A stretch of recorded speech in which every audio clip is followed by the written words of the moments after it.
It's the Ross Tucker Football Podcast. Oh, yeah, it is. But it's not just any Ross Tucker Football Podcast.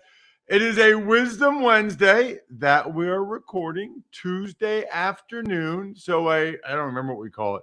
Tucker Tuesday. I don't know. Tuck Heads Tuesday. I know this. We got Andrew Brandt. He is the man actually doing it this afternoon because he's got that awesome webinar on Tuesday evening. Not sure when we're going to post this yet. Doesn't matter. If we post it early and you forgot about the webinar, do the webinar because Andrew's the man and we love him. We also love all of you that spread the word via social media at Ross Tucker NFL, at Ross Tucker Pod, any platform. Facebook, Twitter, Instagram. It all counts. It's all good. Sponsor confirmation. Email winners as well. You guys know the deal. Thursday morning, I record with Greg Cosell before Thursday night's awesome Ross Tucker Football Podcast. And you, yes, you have a chance to be the sponsor confirmation email winner. Maybe all you do, maybe it's as simple as you going to 10,000 and entering code Ross Tucker, 10,000.cc. Why should you do that? They've got the best shorts of all time. I've been wearing their 7-inch interval short with the liner. And their versatile shirt. But I'm just telling you right now, no bounce pockets, breathable, lightweight, literally the most comfortable training shorts I have ever worn, which is good to talk about right before we get to Andrew, because Andrew's big on working out as well. Hopefully, Andrew has them as well. They've got different shorts for running and yoga and lifting, and just check them out. If you guys like working out like I do, 10,000 is offering our listeners 15% off your purchase. Go to 10,000.cc and enter code Ross Tucker to receive 15% off your purchase. That is 10,000.cc and enter code Ross Tucker. Love it. Loving the shorts. Loving those of you that are sponsor confirmation email winners. Why not just get a pair of workout shorts now and then send it to me, Ross at RossTucker.com, and win that. Or you can subscribe to YouTube.com/Ross Tucker NFL. Make any comment on any clip, and pretty good chance I'll see your comment, and you'll get a free cameo-style shout-out from your boy being me. My boy, it's Andrew Brandt. It's The Big Show. The Big Show. All right, Andrew, as mentioned, recording this a few hours before the big-time webinar. How you feeling? Feeling good. It's what I do. I try to inform and educate the masses on the business of sports. This will be a little different because I'm going to take people really inside my career and sort of the path. And I know everybody wonders about how to get in. If there was an easy answer, everyone would do it. There's no easy answer, but I'll give some tips, talk about some key issues going on in the business of sports. And the sign has been good. I'm well over 200, Ross. So, if this comes out, maybe we'll get a few more. And I'll do my podcast of the Business of Sports podcast before I go on tonight, too. So, it'll be fun. And a lot of young people, a lot of people from schools, but also, Ross, people from teams, including NFL teams and the league, including the NFL, are taking my webinar. Wow. That is awesome. Make sure you talk about the Business of Sports podcast and the Ross Tucker Football Podcast every week a lot as well. We need those people to get the free content every week if they can. Speaking of free, there's a lot to get into, but I thought it was interesting. I actually want to start with some fan stuff. Yeah. And we don't do this very often, but the Saints announced, they're in an indoor building. You got to be vaccinated or have proof of a negative test. The Raiders say you have to be fully vaccinated. I think it's very interesting that employers like the NFL aren't mandating it, yet these teams are mandating it for fans. Yeah, I'm a lawyer and I'm trying to understand the legalities here. We do have some precedent. I'm going to bring in some legalese here, Ross, because Supreme Court Justice Amy Coney Barrett let me get this straight. She denied a request from Indiana students in University of Indiana to block a mandatory vaccination order from University of Indiana. So you have the highest court in the land denying a student group a request to block a mandatory vaccination ban from a university.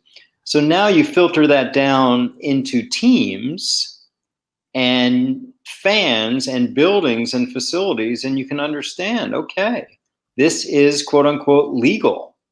So they're going to do it. I start back at Villanova this week, and we have mandatory vaccination. I had to upload my vaccination information to be able to come on campus and teach. Masks are optional. Vaccinations are mandatory. If you don't have vaccination, you have to wear a mask. So this is where we are in this country, and I see the rationale from the buildings. And what's all interesting is what you just started with this, Ross, because a month ago, you and I were saying, wow, the teams are making it really hard on the unvaccinated players. Not as hard as other businesses and schools and facilities.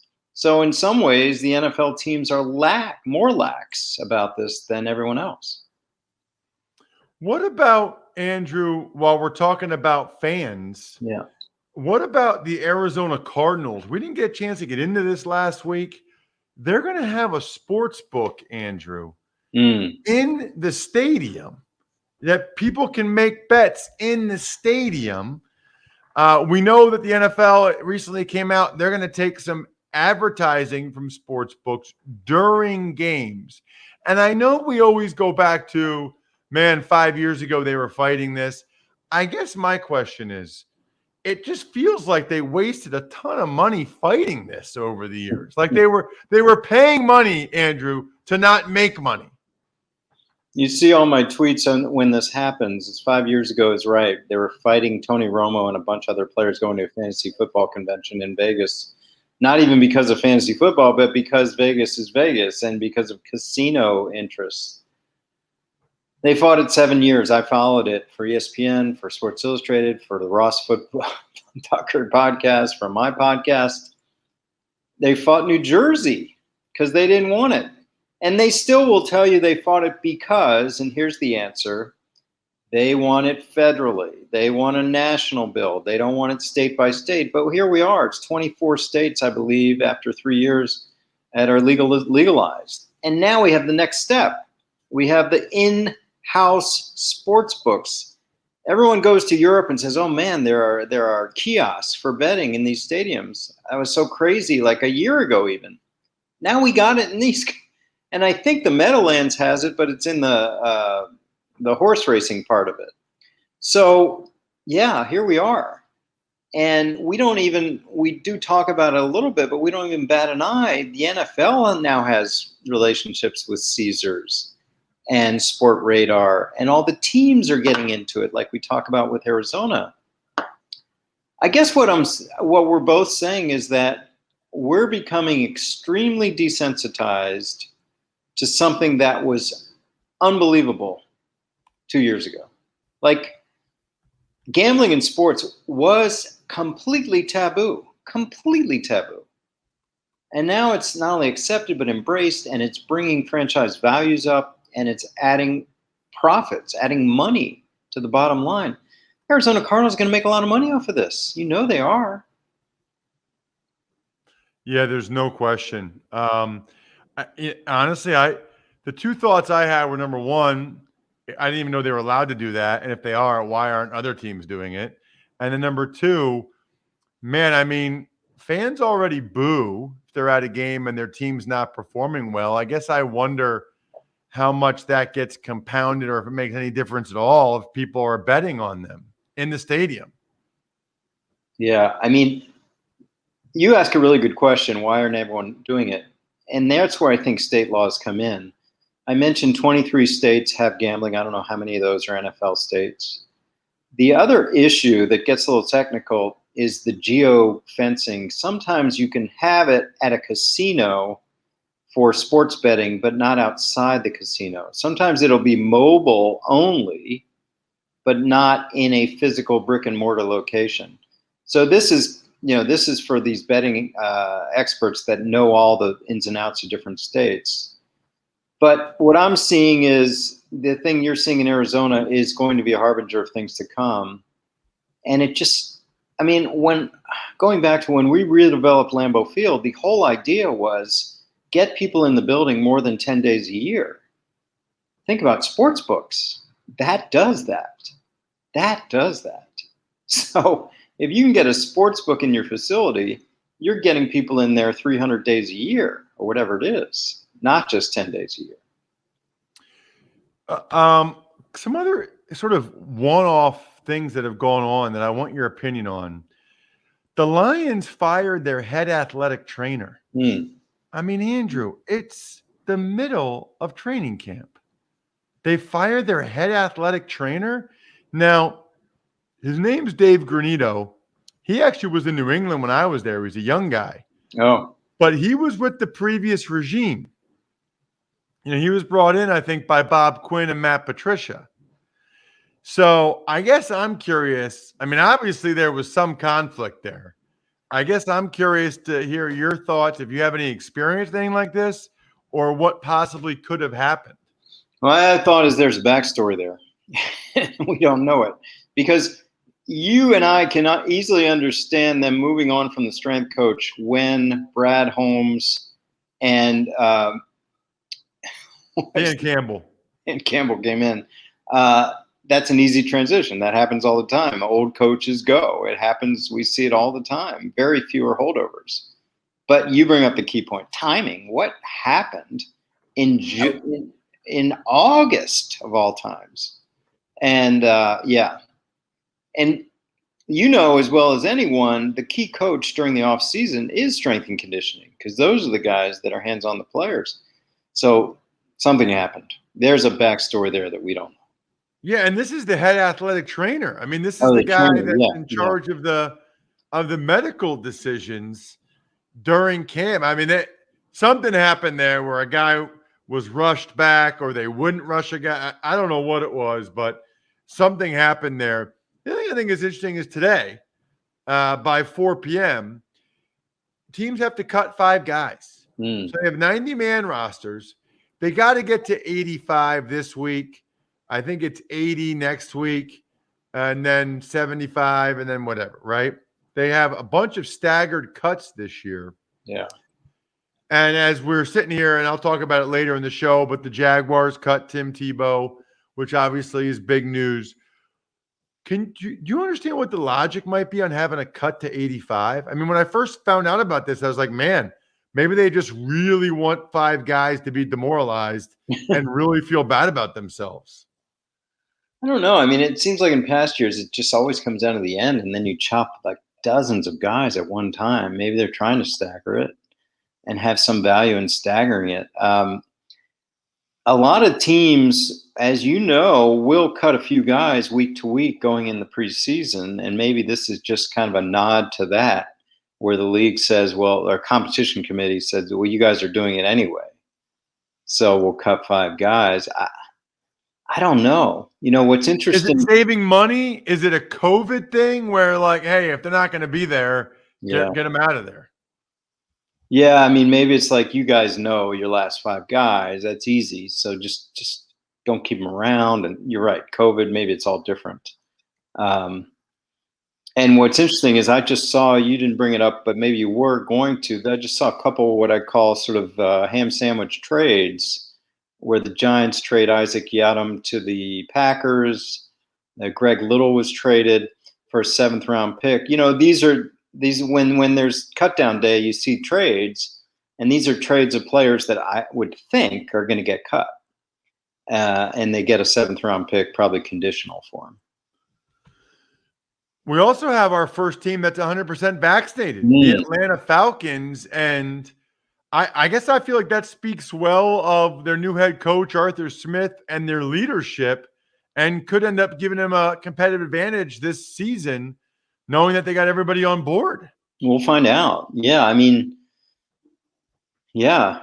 I mean, I thought and still think that after the cuts, that whatever percentage we're at, 90%, is going to go down because you assume all bottom of the roster guys are vaccinated because they don't want to give the team any reason to cut them. So if we're at 90% league wide, maybe that goes to 85 or 83 because we still have the unvaccinated guys on the rosters because they were safe to begin with. We'll see, but kudos to Atlanta. Yeah, I mean, they have, as I tweeted, perfect attendance. We'll see how many join them. Yeah, because the thing is, Andrew, you can only be a high-risk contact, I guess, if you are unvaccinated. I mean, this could really get ugly if guys are missing regular season games, not because they test positive, but because they're unvaccinated and they're a close contact. It's not like, you got a dislocated elbow or you got a sprain. It's like you're not playing because you just wouldn't get a shot. I mean, we see the names, the Kirk Cousins of the world. I mean, they bought in. They bought into the unvaccinated. I don't know, Ross. I don't want to get into politics, or because I think it is politics, and that's unfortunate. I don't think it's health. I really don't. That's what drives me crazy. I'm a health nut. I don't think they're doing this I don't think they really believe that, hey, it's so new, I don't want to do a vaccine, because they all have vaccines in their body from other things. I think it's political, and that upsets me. Yes, I can appreciate that. I can also appreciate this man's got a webinar to do. He's got a business of sports podcast to record. Check him out at Andrew Brandt on social media. Terrific work as always, Andrew. Thank you. Thanks, Ross. Speaking of terrific, you know what would really be terrific? If you got to go against me and Joe Dolan every week this season in our season-long fantasy football league. You've heard about me talking about Fantrax the past couple of weeks. I like customization. No defense. No kickers. Nobody likes having defense and kickers in your fantasy league. Well, now, just for signing up at fantrax.com/Ross, you're eligible to win a Davante Adams signed jersey, which means all Packers fans and fantasy fans should be in it. Even better, if you bring your friends and your other leagues from your old platform, your entire squad is eligible to win a weekend getaway to watch your favorite team play. Look, I'm sure that you guys don't all have the same favorite team, but when you're getting $6,000 in spending money for the week, I'm sure you'll get over it. Guys, it's totally free, totally customizable, and only at fantrax.com/Ross. It's important you know how to spell it. fantrax.com/Ross. Maybe you go 3 for 3. Davante Adams, the game of your choice, and you get in our season-long fantasy football league. Tuck's Takes. Hi, Ross. Lots to get to since we had that interview with Dr. Kerry Hastings on Sunday night. Let's start with one of your former teammates, Jason Peters, getting signed by the Chicago Bears. And before we do, though, one question. How many of your former teammates are active players still? Brady and Jason Peters. Is Gostkowski on a team as a kicker?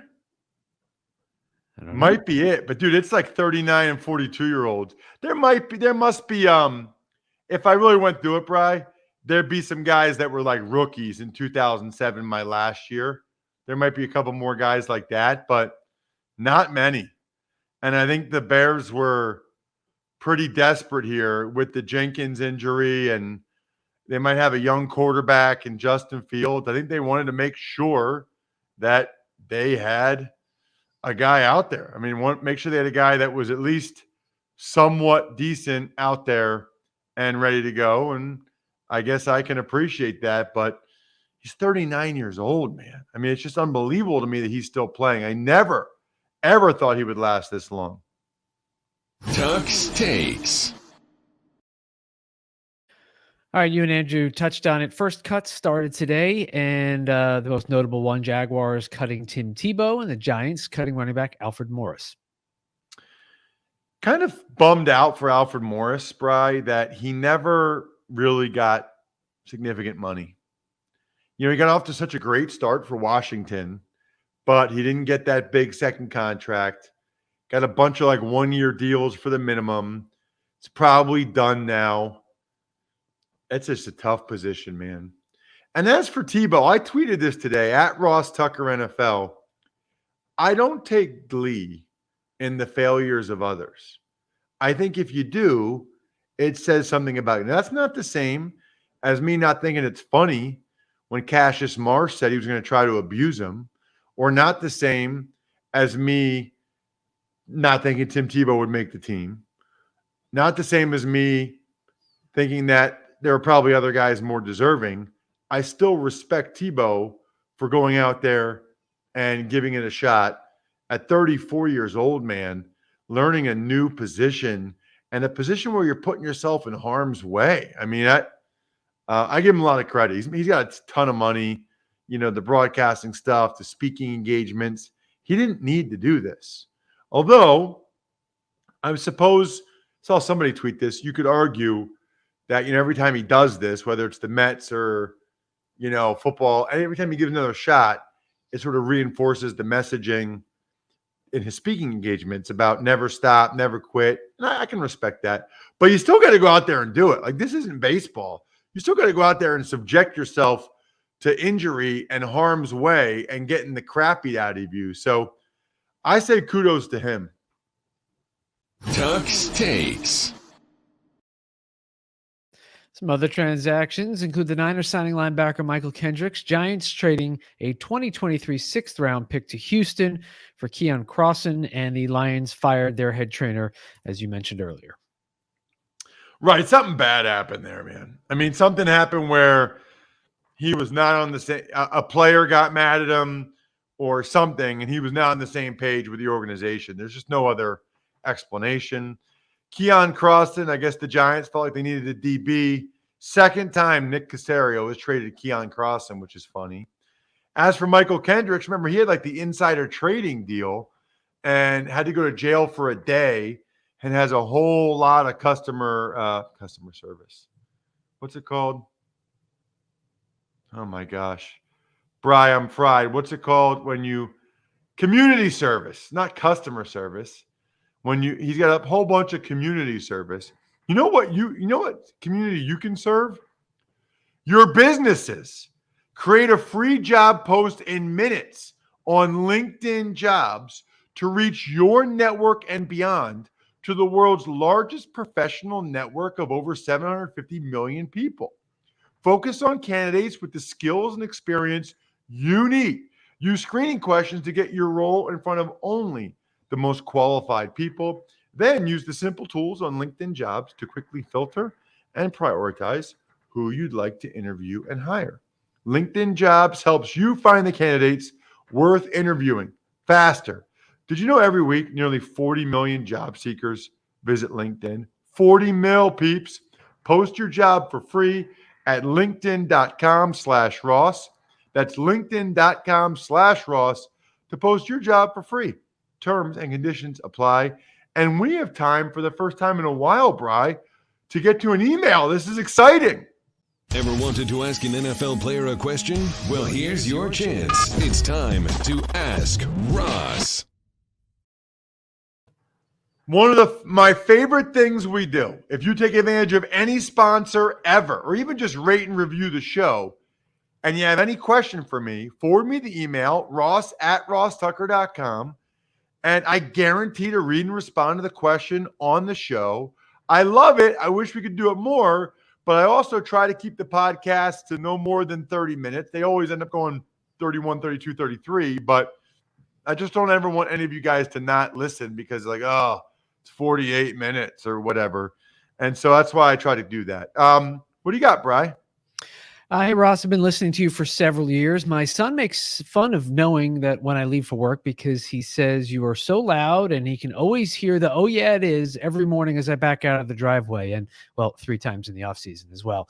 Anyway, my question regarding media access to teams, I noticed last year several teams, Green Bay comes to mind, really use COVID as an excuse to cut off media access. And some teams act like it should continue. And I think it's a bad idea. Now, as a former player, do you think that media access where people, fans, feel more connected to the team organization and players helps at all for that small edge that helps get a team a little bit farther, a little more motivated maybe for their community? And she goes on and on and on, but that's the gist of the email. That is from Jill Tomiason. No. Her pronunciation's right there. Tomasian. Yes, sorry. Sorry, Jill. Tomasian. She also wanted to shout out to the late, great Chris Wessling. Well said, Jill. She also said, I love what you guys and Mina do and appreciate it very much. Thank you, Jill. That means a lot. So what I think is interesting, Jill, is different teams have different philosophies. You know, the Patriots, nobody ever says anything. Whereas like in Seattle, Pete Carroll was very open, letting guys say what they want, and be able to speak their mind. And he felt like that independence and treating them like adults helped them. I will say this. I think there's always a balance between football operations, which is only concerned with the product on the field and winning, and marketing and communications where they want more engagement with the fans. They want more media because the more media and the more engagement, the more people get to know the players, the better chance that people buy tickets or buy merchandise. So there's constantly a battle between different sides of the building. The business people want more and more access and content and exposure. The football operations people, they are always paranoid about information getting out that hurts and gives them a competitive disadvantage. I think it's a balance. I think teams are probably a little bit paranoid in general, but they do mine everything that's said or written to look for any little pearl of wisdom they can find. Good question, Jill. Let's keep getting to more questions if we can over the course of the next couple weeks, especially before the season starts. Shout outs to Pizza Boy Brewing, Sporticulture, Vision Comics with an X, and HumanHeadNYC.com.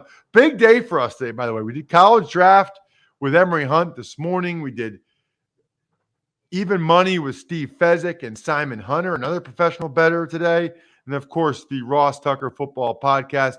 Wednesday, Fantasy Feast, Wednesday afternoon. So go ahead and get your Fantrax.com/Ross or your best ball entries in if you want to get in on our leagues. Other than that, I think we're done here. Thanks for listening to the Ross Tucker Football Podcast. Make sure to also subscribe to the Fantasy Feast, Even Money, Business of Sports, and College Draft. All available at Apple Podcasts, RossTucker.com, or wherever podcasts can be found. A lot of times on the show, I mentioned DraftKings. Here's what you need to know. You got to be 21 or older, New Jersey, Indiana, or Pennsylvania only. New customers only. Restrictions apply. See DraftKings.com/sportsbook for details. Gambling problem, call 1-800-GAMBLER, or in Indiana, 1-800-9-WITH-IT. By the way, if what I was talking about included a deposit bonus, doesn't always, sometimes it does. Deposit bonus requires 25 times playthrough, and deposit bonuses are paid out in site credit.